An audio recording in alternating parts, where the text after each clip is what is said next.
On peut vivre un rêve et puis si on le poursuit, ce rêve, il peut devenir réalité. Donc voilà ce que j'aimerais qu'ils retiennent de moi. Ouais, s'ils doivent retenir quelque chose, c'est ça.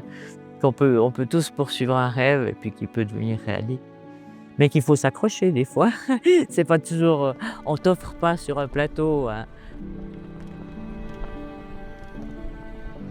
Ça demande des efforts, puis ça demande surtout d'être bien entouré, qui fait chacun bien son travail dans le dicaster, que ce soit avec John Ma, que ce soit la trésorière, l'équipe technique, les médecins bien sûr. Tout le monde fait bien son travail et puis je pense que c'est bien partagé. Et puis la confiance, c'est essentiel. C'était une journée intense émotionnellement et puis en action évidemment, mais émotionnellement surtout. J'ai retrouvé Angelou Sherpa qui était il y a 20 ans avec Marco et moi et Dawa sur cette colline, euh, sans hôpital évidemment, avec des arbres, des pierres.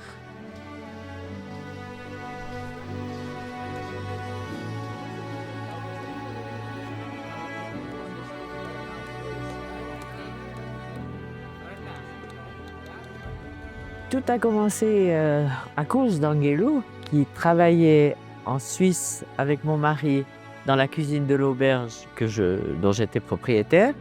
Un jour, il vient, puis il nous raconte l'histoire de sa sœur qui a réussi à atteindre le sommet de l'Everest à la 4e tentative, qu'elle voulait faire le sommet de l'Everest pour améliorer le sort des femmes et des enfants au Népal. Malheureusement, elle n'est jamais redescendue. Elle a été surprise par une tempête à la descente.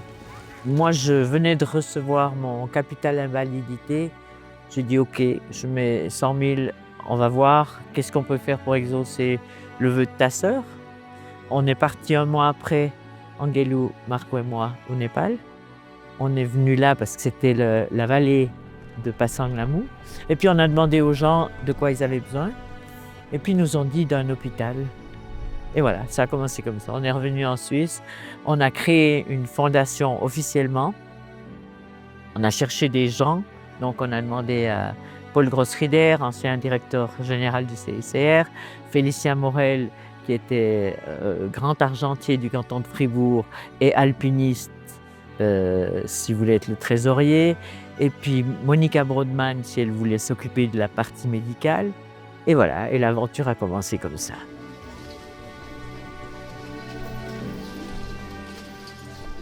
Moi, en chaise roulante, j'étais très limité.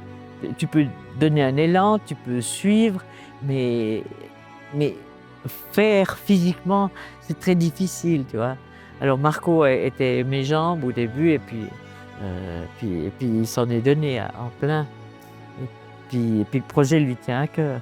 Angelou aussi, puisque c'est le trio qui a débuté cette aventure. Et on propose une amélioration, il faut une amélioration. Alors je dis on y va, on le fait. Je juge pas et j'imagine pas, et puis voilà. Donc je suis contente avec ce qu'on me donne, ce qui se fait. Ou alors je suis pas contente, puis je dis ça va pas. Mais en général je suis contente de tout ce qui se fait. C'est probablement mon dernier défi, et ouais, pour moi c'est une merveilleuse aventure. Si j'ai pas de feeling avec un être humain, je fais pas quelque chose. Une aventure m'intéresse pas. Je suis très proche de beaucoup d'habitants et de beaucoup de partenaires de l'hôpital. À côté de moi était assis Migma Tsering Sherpa, qui est le responsable pour la municipalité rurale de Pasang Lamou Rural Municipalité. Et je veux croire ce qu'il a dit, que la municipalité appuierait et continuerait à appuyer longtemps l'hôpital. Et je le crois parce que la majorité des habitants sont de l'ethnie Sherpa. Et puis les Sherpas, c'est devenu leur hôpital un petit peu. Tous se donnent vraiment à fond dans l'implication de l'hôpital. Le team technique est le même depuis le début. Donc c'est bien preuve que c'est leur hôpital et puis qu'ils n'ont pas envie de changer.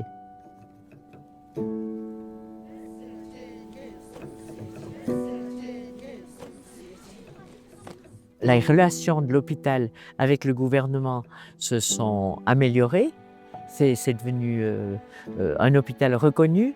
Il s'est adapté à l'évolution du Népal, qui au début était une monarchie, et puis maintenant, avec la République démocratique que c'est, il a même été élu comme le meilleur hôpital du district en 2023.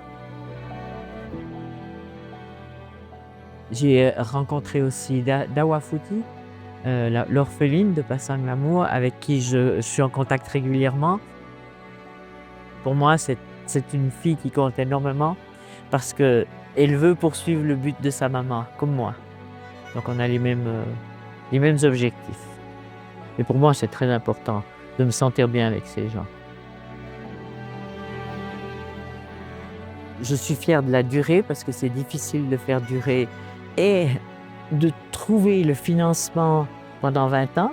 Parce que ça veut dire qu'il faut sans arrêt qu'on parle de l'hôpital. Et puis bon, moi j'ai toujours cet enthousiasme du départ. Donc je pense que tant que je serai là, c'est dit en toute humilité, mais je pense que tant que je serai là, l'hôpital va tenir le coup. Qu'ils peuvent être certains que je serai toujours avec eux, que je serai encore en vie ou pas.